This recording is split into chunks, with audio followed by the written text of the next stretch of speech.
وَأَعِدْنَا إِلَى إِبْرَاهِيمَ وَإِسْمَاعِيلَ أَن طَهِّرَ بَيْتِيَ لِلطَّائِفِينَ وَالْعَاكِفِينَ وَالرُّكَّعِ السُّجُودِ۔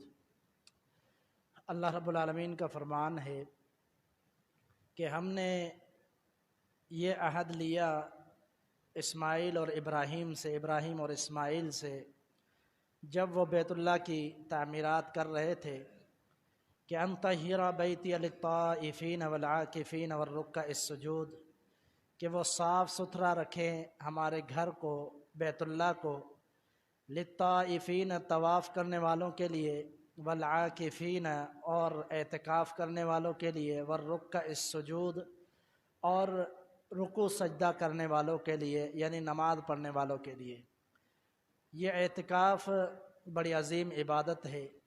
اعتکاف کا معنی ہوتا ہے کہ اپنے آپ کو ٹھہرا دینا۔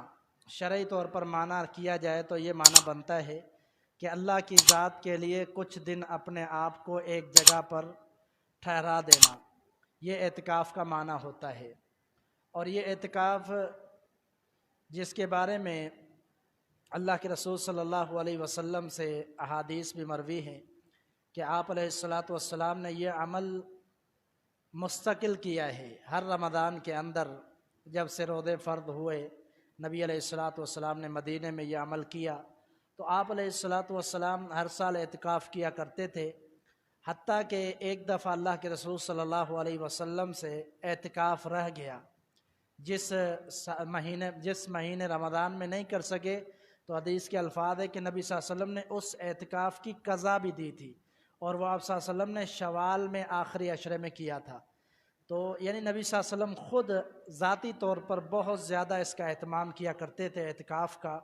یہ ایک عظیم عبادت اس لیے ہے کہ بندہ دنیا سے کٹ کر، سارے معاملات کو ایک طرف چھوڑ کر، اللہ کی ذات کے لیے آ کر مسجد میں ایک جگہ میں ایک کونے میں بیٹھ جاتا ہے اور اللہ کی عبادت کے لیے اپنے آپ کو مختص کر لیتا ہے۔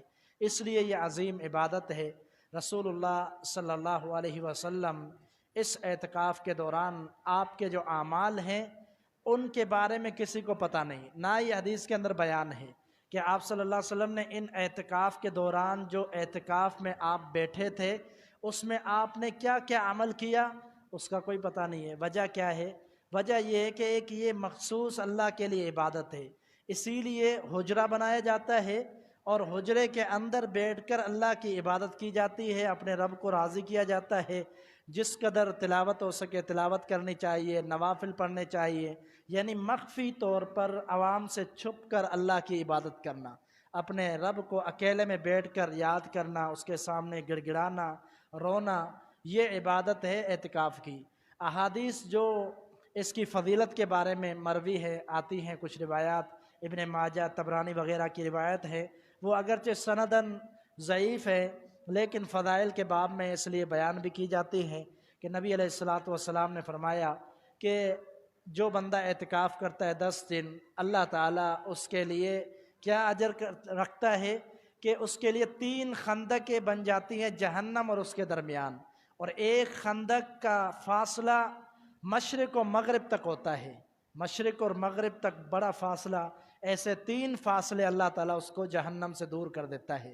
ایک روایت میں الفاظ ہیں کہ اللہ تعالیٰ اس کو 2 حج 2 عمروں کا اجر دیتا ہے جو اعتکاف کرتا ہے۔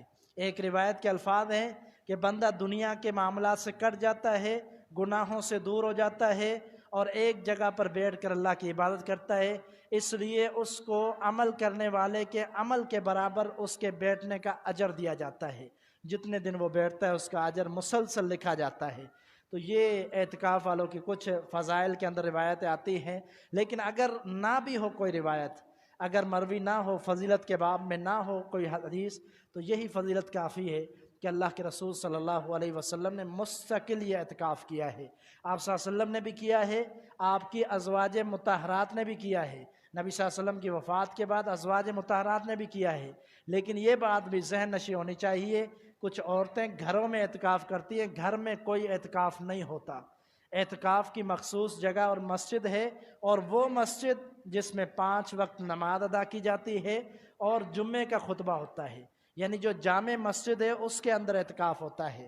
اور کچھ علماء نے یہاں تک کہا ہے کہ اعتکاف صرف بیت اللہ میں ہوتا ہے، کیونکہ قرآن مجید میں بیت اللہ کا تذکرہ ہے، جو میں نے آیت آپ کے سامنے پڑھی۔ تو کچھ علماء نے یہ بھی کہا ہے، لیکن یہ کمزور بات ہے۔ حقیقت اور درست بات محدثین اکثر یہی کہتے ہیں کہ وہ مسجد جہاں پر 5 وقت نماز ادا کی جاتی ہے وہاں اعتکاف کیا جاتا ہے، اور بہت عظیم عبادت ہے۔ ہمیں بھی چاہیے کہ ہم بھی اس کے لیے تیاری کریں۔ کل جو دن ہے وہ 20واں روزہ ہے۔ 20ویں روزے کی مغرب کے بعد اعتکاف والا شخص مسجد میں آئے گا۔ حدیث میں مروی ہے، اللہ کے رسول صلی اللہ علیہ وسلم کی زوجہ سیدہ عائشہ صدیقہ رضی اللہ تعالیٰ عنہ فرماتی ہیں، نبی علیہ السلام جب اعتکاف کا ارادہ کرتے تو آپ علیہ السلام فجر کی نماز پڑھتے اور پھر اپنے حجرے کے اندر داخل ہوتے۔ جو اعتکاف کے لیے حجرہ بنایا ہوتا تھا، فجر کی نماز پڑھ کے پھر داخل ہوتے تھے، جہاں سے معلوم ہوتا ہے کہ اعتکاف والا شخص پہلی رات مسجد کے اندر گزارے گا۔ مغرب کی نماز کے بعد وہ مسجد میں رہے گا، فجر تک مسجد میں عبادت کرے گا 21ویں رات، اور پھر اس کے بعد فجر پڑھ کے اپنے حجرے کے اندر داخل ہو جائے گا۔ یہ طریقہ کار اعتکاف کا۔ اور باقی جو عام مسائل اکثر آپ جانتے بھی ہیں کہ اعتکاف کے ضروری مسائل میں سے ایک یہ ہے کہ کسی طور پر بھی مسجد سے باہر جانے کی اجازت نہیں ہے۔ یہ جو 10 دن آپ نے اللہ کے لیے مخصوص کر دیے ہیں، یہاں سے ایک عقلی طور پر بھی آپ اگر سوچیں کہ آپ نے یہ اللہ کے لیے مخصوص کر دیے دن، اب آپ کسی اور کام کے لیے کیسے جا سکتے ہیں؟ اللہ کے لیے آپ نے خاص کر دیے، کیا اللہ سے بڑھ کر بھی کوئی کام ہے؟ اللہ کے کام سے بڑھ کر بھی کوئی کام ہے؟ تو آپ نے خود مخصوص کیے ہیں، اس لیے شریعت نے بھی پابندی کی ہے کہ اعتکاف صحیح معنی میں کیا جائے، اس میں اللہ کی عبادت کی جائے، فضولیات سے بچا جائے۔ حاجت کے طور پر بہت زیادہ ضروری ہو تو مسجد سے باہر جا سکتے ہیں۔ کیسی حاجت؟ جیسے بندہ کوئی حاجت ہے، اس کو قضاء حاجت کے لیے جاتا ہے، اگر مسجد کے اندر انتظام نہیں ہے، تھوڑا باہر انتظام ہے، تو اس صورت میں بندہ جا سکتا ہے۔ یا شدید بیمار ہے، صرف بیماری کی حد تک، یہاں آج کل تو بہت زیادہ آسانی ہے، ڈاکٹر یہاں بھی آ سکتا ہے کہ بندہ ٹیسٹ کروا لے، یہاں بھی گولی دوائی مل سکتی ہے، کوئی مسئلہ نہیں ہے۔ تو اس لیے بالکل بھی شریعت اجازت نہیں دیتی، حتیٰ کہ جنازے میں بھی شریک نہیں ہو سکتا۔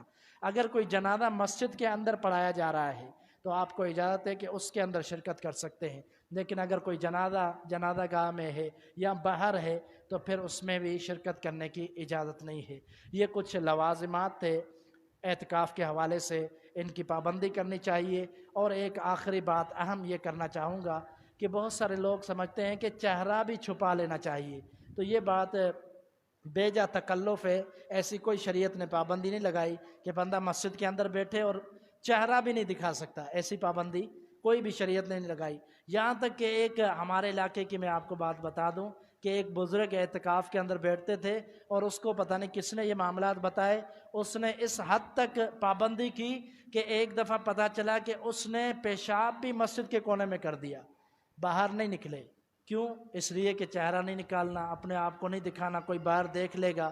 تو یہ بے جا تکلفات ہیں اور بے جا پابندیاں ہیں۔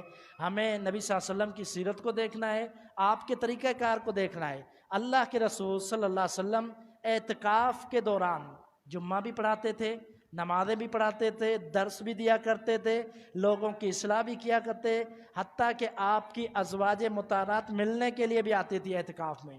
وہ سیدہ صفیہ کا واقعہ مشہور ہے، وہ آتی تھی اور وہ آپ صلی اللہ علیہ وسلم کے پاس آئی، گفتگو کی، آپ صلی اللہ علیہ وسلم پھر اس کو حجرے تک چھوڑنے بھی گئے۔ تو یہ طریقہ کار ہے۔ لیکن ایک بات بڑی اہم قرآن مجید میں اللہ تعالیٰ نے فرمایا وَلَا تُبَاشِرُوهُنَّ وَأَنْتُمْ عَاكِفُونَ فِي الْمَسَاجِدِ، مسجد کے اندر بیٹھے ہو تو بیویوں سے جدا رہنا ہے، صرف ملاقات کر سکتے ہیں، ازدواجی تعلقات جو ہیں ان سے قائم نہیں کر سکتے۔ یہ اعتکاف کے ضروری کاموں میں سے۔ باقی کنگھی کرنا، نہانا، غسل کرنا، سرما لگانا، ایسے جو معاملات ہیں اس کی کوئی پابندی نہیں ہے۔ خوشبو لگانا، یہ سارے کام کیے جا سکتے ہیں، ناخن کاٹنا، یہ سارے معاملات جائز ہیں اعتکاف کے اندر۔ عبادت کے لیے تو صرف عبادت، بس یہ بات ذہن نشی ہونی چاہیے۔ اللہ تعالیٰ سے دعا ہے سمجھ کی توفیق عطا فرمائے۔ وما توفیق الا باللہ، علیہ توکلت و الیہ انیب۔